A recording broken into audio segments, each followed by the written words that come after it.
Ақтөбеде тағы да жолға қатысты дау шықты. Қала маңындағы Жаңақоныс ауылы тұрғындарының уәде етілген асфальт, көше жарығы мен ирригация жүйесін күтіп жүргеніне 2 жыл болды.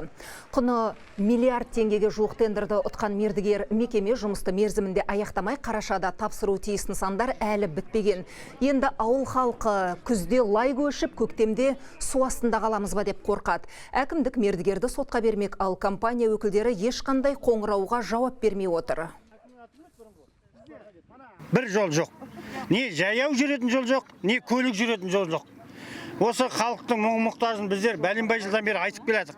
Ешкім ескермейді. Қалалық әкімге келіп айтып кетті. Автобус жоқ, свет жоқ, жарық жоқ. Кешкісін шыға алмайды. Ешкім мына жас қазір ертең міне сабақ басталады, кешкісін балдар мектептен келіп кетуі қиын болады. Балшық басталады. Жаяу қатынау мүмкін емес. Көшенің қазір мердігері анықталып, жерұйық дейтін компания құрылыс монтаждарын жүргізу керек болған болатын. Қазіргі таңда жұмыстары қазір баяу жүруіне немесе тоқтап қалуына байланысты біздер ескертпе хат жолдадық.